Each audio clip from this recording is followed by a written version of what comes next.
Hi all, അങ്ങനെയെങ്കിൽ നമുക്ക് അടുത്ത വീഡിയോയിലേക്ക് പോയാലോ? മിസ് എന്തിനെ കുറിച്ചാണ് പറഞ്ഞുകൊണ്ടിരുന്നേച്ചേ? അക്കൗണ്ടിങ് കൺസെപ്റ്റ്സിനെ കുറിച്ചാണ് മിസ് പറഞ്ഞുകൊണ്ടിരുന്നേച്ചേ അല്ലേ? ഓക്കെ, അടുത്ത കൺസെപ്റ്റിലേക്ക് നമുക്ക് പോകാം. അടുത്ത കൺസെപ്റ്റ് ആണ് ഗോയിങ് കൺസേൺ കൺസെപ്റ്റ്. അതായത് ബിസിനസ് എന്ന് പറയുന്നത് ഒരു ഗോയിങ് കൺസേൺ കൺസെപ്റ്റ് ആണ് എന്ന് നമുക്ക് പറയാം. അതായത് കുറച്ച് നാള് ഞാനൊരു വണ്ടി യൂസ് ചെയ്തു. 4 വീലറാണ് ഞാൻ യൂസ് ചെയ്തത്.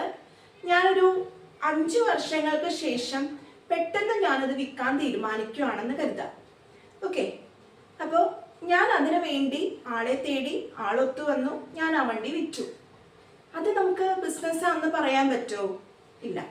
കാര്യം എന്താണ്? ഞാൻ എല്ലാ ദിവസവും വണ്ടി വിൽക്കുന്ന പരിപാടിയാണ് ചെയ്യുന്നതെന്നുണ്ടെങ്കിൽ നമുക്ക് പറയാം അതിലൂടെ ലാഭവും നഷ്ടവും നമുക്കുണ്ടാകുന്നു, അതൊരു ബിസിനസ് ആണെന്ന്, അല്ലേ? പക്ഷെ ഇവിടെ എൻ്റെ പേഴ്സണൽ പ്രോപ്പർട്ടി ആയ എൻ്റെ വണ്ടി ഞാൻ കുറച്ച് നാൾ യൂസ് ചെയ്ത ശേഷം സെക്കൻഡ് ഹാൻഡ് ആയിട്ട് വിൽക്കുമ്പോൾ അത് ഒരു കണ്ടിന്യൂയിങ് വണ്ണാണെന്ന് നമുക്ക് പറയാൻ സാധിക്കില്ല.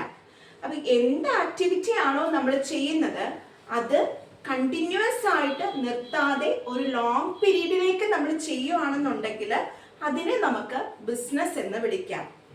ഇനി വേറൊരു ഉദാഹരണത്തിലേക്ക് പോകാം. അതായത് ഞാൻ കൃഷി ചെയ്യുന്ന ഒരാളാണ്. എനിക്ക് തോന്നി പെട്ടെന്ന് കപ്പ കൃഷി ചെയ്യണം എന്നൊക്കെ തോന്നി. ഞാൻ കുറച്ച് സ്ഥലം വാങ്ങി അവിടെ കപ്പ കൃഷി ചെയ്യുവാണെന്ന് കരുതാം. ഞാൻ കുറച്ച് നാൾ ചെയ്തു, നിർത്തിക്കളഞ്ഞു. അടുത്ത വർഷം കപ്പയുടെ സീസൺ വീണ്ടും വന്നപ്പോൾ ഞാൻ ആ സമയത്ത് ചെയ്തു. അങ്ങനെ ഞാൻ ചെയ്തു പോയി.